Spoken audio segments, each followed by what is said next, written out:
Hugurinn skiptir mestu máli. Við heitum Marín Mist Pan og Sonja Rún. Árangur í íþróttum er 60% hausinn, 20% hjartað og 20% líkamlegir þættir. Knattspyrnumaðurinn Gary Neville, fyrrum fyrirliði enska stórveldisins Manchester United í knattspyrnu, sagði eitt sinn að fyrir þá sem vilja verða meistarar verður hugurinn að vera jafn mikilvægur, ef ekki mikilvægari en nokkur annar hluti líkamans.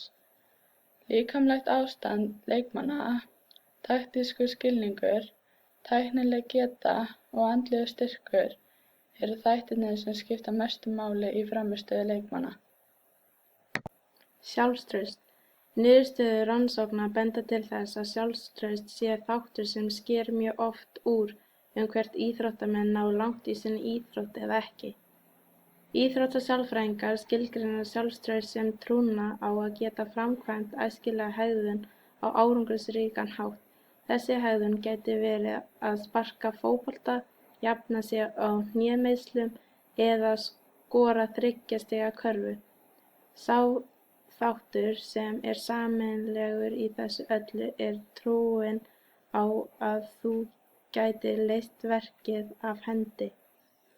Rannsóknir hafa sýnt að sjálfstraust getur hjálpað einstaklingum að vekja með sér jákvæðar tilfinningar, að setja sér markmið, auðvelda einbeitingu, leggja harðar að sér og bætt frammistöðu. Lágt sjálfstraust getur verið slæmt. Sjálfseði grefur undir frammistöðu og getur framkallað kvíða, einbeitingarleysi og óákveðni. Einstaklingur með lágt sjálfstraust einbeita sér að göllum sínum frekar en styrkleikum, sem getur komið í veg fyrir að þeir einbeita sér að fullu verkefninu. Hins vegar getur sjálfsefi í nokkrum tilvikum verið til góðs. Ástæðan fyrir því er sú að það getur hjálpað til við að viðhalda árvekni og koma í veg fyrir sjálfsumgleði og hroka.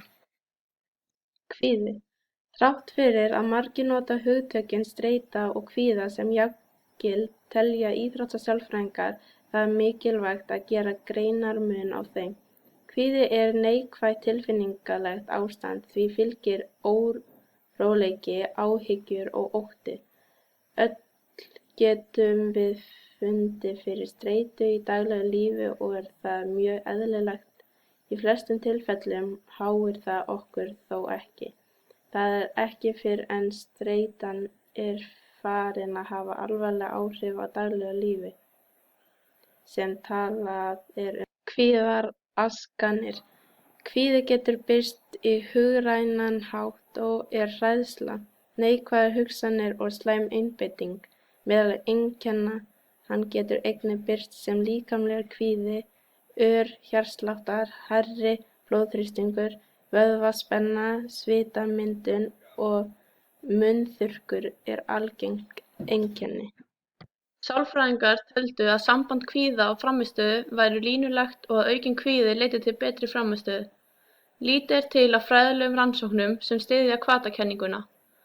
Samkvæmt U-kenningunni leiðir of lítill kvíði til neikvæðrar frammistöðu. Eftir því sem kvíði eykst bætist frammistaðan og upp að vissu marki. Of mikill kvíði leiðir hins vegar einnig til neikvæðrar frammistöðu. Markmið. Fólk setur sér mismunandi markmið. Flestir kannast við að hafa sett sér nýársheit eins og til dæmis að missa nokkur kíló, hreyfa sig meira eða jafna sig á meiðslum fyrir ákveðinn tíma. Vandamálið við markmiðssetningu er hins vegar það að fólk setur sér oftar en ekki mjög óraunsæ markmið og veit ekki hvernig það á að ná þeim. Það mun auðveldara að setja sér markmið heldur en að ná þeim. Því þarf fólk leiðsögn bæði í hvernig á að setja sér áhrifarík og raunsæ markmið og búa til áætlun hvernig best er að ná þeim. Niðurstöðumarkmið leggja áherslu á úrslit viðburðar eins og til dæmis að vinna kappakstur, vinna verðlaunapening eða skora fleiri stig en andstæðingurinn. Að ná þessum markmiðum er því ekki einungis háð þínu eigin erfiði, heldur einnig hæfni og frammistöðu andstæðingsins.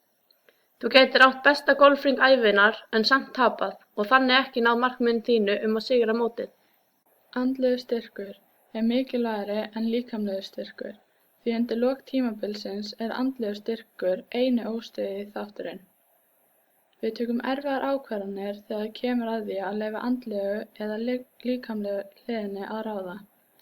Til dæmis þegar við tökum þá ákvörðun að fara á erfiða æfingu á laugardagsmorgni frekar en að hlýða hugsunum að rúmið sé þægilegra og að maður geti æft seinna. Við erum með óskipta athygli á að framkvæma sitt hlutverk. Að vera fullur sjálfstrausts og hafa athygli á því stökki sem verið er að fara að framkvæma, þrátt fyrir að síðasta stökk hafi misheppnast illa. Hér er heimildaskráin og takk fyrir okkur.